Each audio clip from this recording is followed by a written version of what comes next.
Hello YouTube fans, here again. I remember doing this one before and it's been a while not again, but this one is like when I said I was going to do an 80s marathon of all the 80s and so on. The only thing is to sort of skip 1980. I might go to 1980 eventually, but I thought I'd go to every action film from 1981. This in my eyes isn't really an action film. I could say it's an adventure film, but it does have action in it and I love it. I remember a few weeks ago doing For Your Eyes Only. I love that one of Bond movie. Again, it's sort of an action film. This, on the other hand, is more of an adventure film. That being, if I get onto it eventually, Raiders of the Lost Ark. Say it again, Raiders of the Lost Ark, and I love it. I love it. I ain't gonna call it Indiana Jones and Raiders of the Lost Ark. Because over the years, on the later videos, when they got remastered, they altered the name to Indiana Jones and Raiders of the Lost Ark. When it eventually was put on DVD, they called it Indiana Jones, Raiders of the Lost Ark, and or even on Blu-ray. So they go on. But in my eyes, it's called Raiders of the Lost Ark. I'm going to do for a lot of people a lot of history about the film, as well as get on with the bloody film. Now, in 1981, you might have seen these on a lot of history there that I can't remember now, it's Steven Spielberg or let me think of his bloody name. What's his flipping name? Bear with me. Got his name, I apologise for that. I could forget his bloody name. George Lucas. Duh. Yeah, so Steven Spielberg and George Lucas, now I remember his bloody name, managed to Star Wars. Well, this was the time, actually, I could be right in one day, yeah, at the time. George Lucas, he was going to do something like this, and he wanted to do something like a James Bond sort of film. That's why it sort of rubbed in For Your Eyes Only. He was going to do something like a James Bond film. Funny enough, when you think about it, 1983, they sort of did that like a James Bond film. That being Never Say Never Again. But he was going to do sort of like a James Bond film. Now, at the time, it could have been Michael one, if it's Steven Spielberg, it could have been George Lucas, said, no, I've got something better. I've got something better because you do up what's in the TV serials from the 30s and 40s. Like they always had a diff-danger ending and all this. And he thought of it.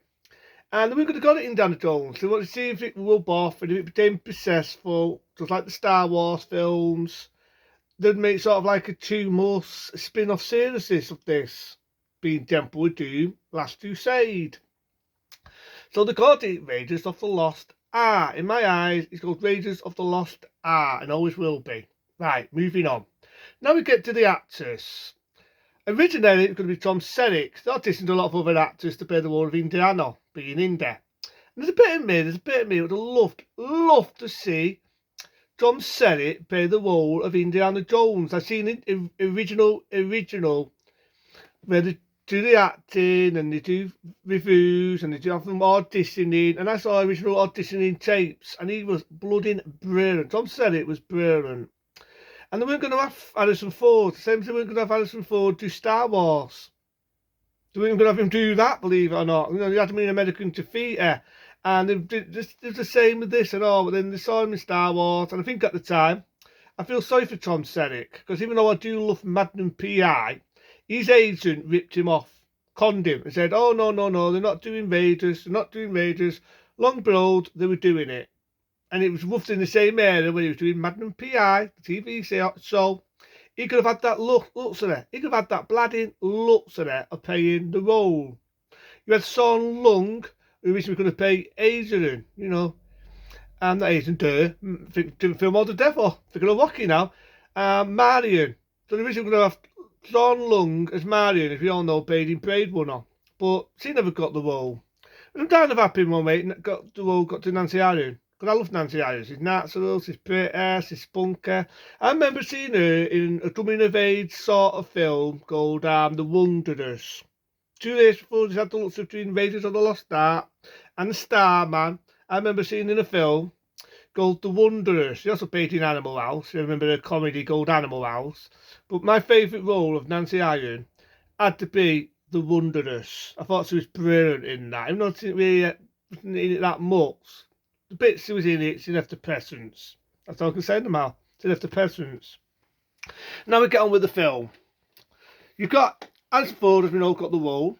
very well so. James used to rip on auditionings, and then you get to the film, and I love the film. You got him walking in the jungle, he's going in that tomb, and the tomb itself is just brilliant. This is like, wow, this is above its time. You got bodies coming out, you got this guy's body flying out with spears when Harrison Ford does that with his hands. And I just love the way the tomb looks. It just looks bloody brilliant. When you think about it, this is sort of like an horror film. Raiders to me is more like an horror action, and at fencing, the bit where the body flies out, there's that spear stuck in him. And then there's a bit where Indy's almost got thingy, he's got this big golden thing, and his mate says, "Do us a whip, do us a whip," and then I'll, no, not the whip, yeah, do us a whip, and then I'll give you the idol, and he whips him off, which is his outdoing. I always loved in any Indiana Jones film, he gets the whip, and I think he, going right and wrong, I think in Temple of Doom he got the hat, and he gets out of Dodge, and he finds his mate. This mate's a flipping moron.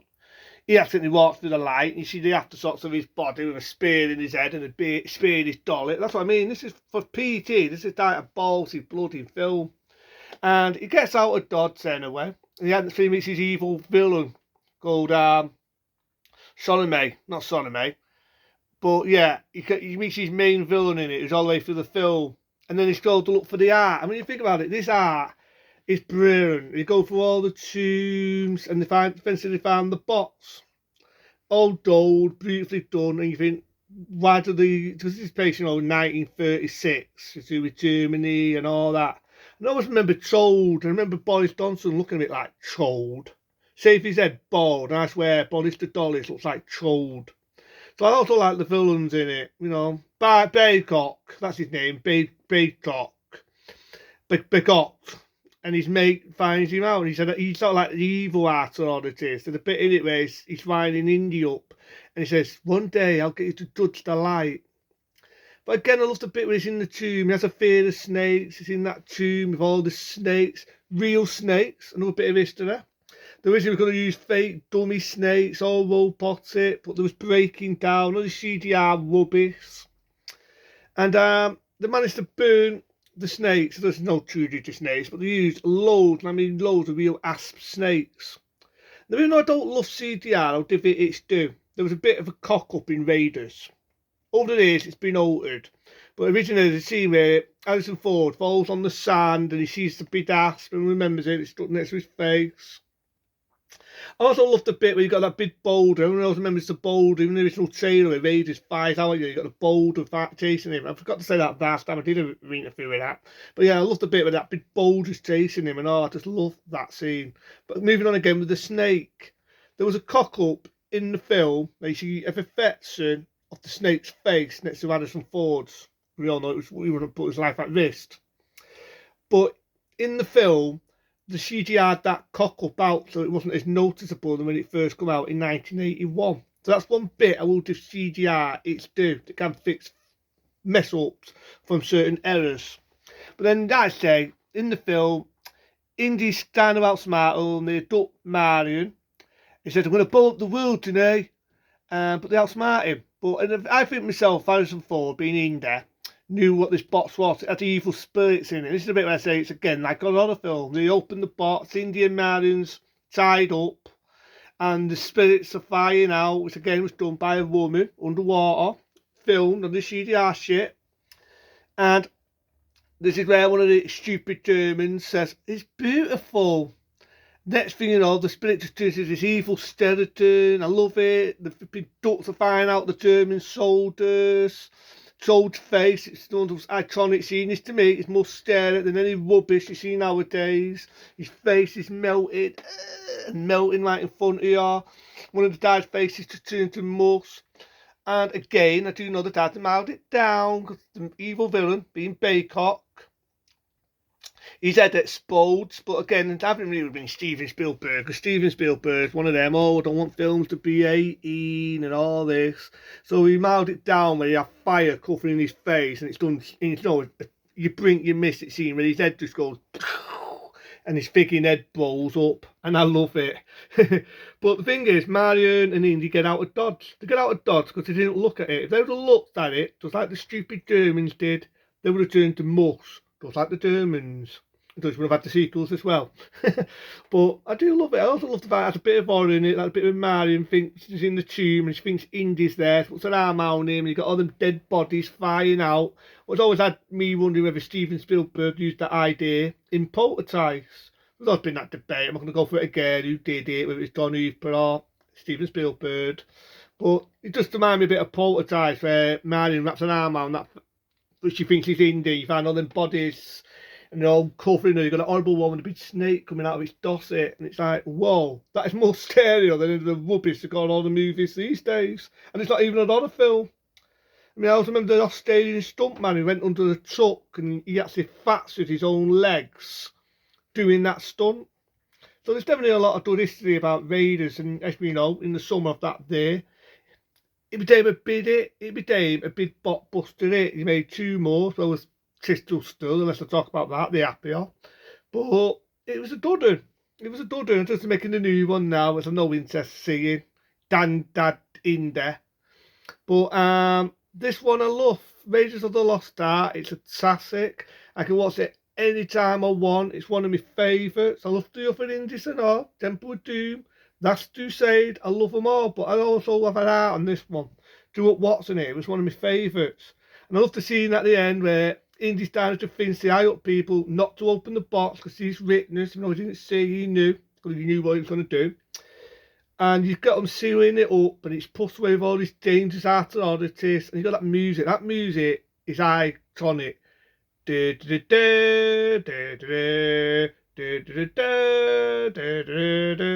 it's iconic, and I can see why they kept it when they made the sequels. But I've no faults with Raiders of the Lost Ark. It's an offensive film. It does have horror in it, like the beat where Marion thinks it's Indy, got all them bodies. Indy sees it after sorts of his double-crossing buddy. The bit where they open the tomb box and the spirits fly out and kill all the Germans, Joel's face melting, Bayrock's head exploding, the list goes on. So it does have horror in it, but it also has a fencer to it, what I love. Has a lot of action in it. The big car chase scene where they're chasing after the Germans to get the Ark of the Covenant. And I love it. I love it. That's Raiders of the Lost Ark. It's a classic. How can I famously forget his name? That being, flipping I've forgotten it again. Very forgetful. It's now in my old age. George Lucas. So I can forget his name. George Lucas. Steven Spielberg. 2 iconic directors. Brilliant. Love it today. Can watch it today. That's Raiders of the Lost Ark. Until then, I'll see you for some more movies, more reviews, and more things on the way.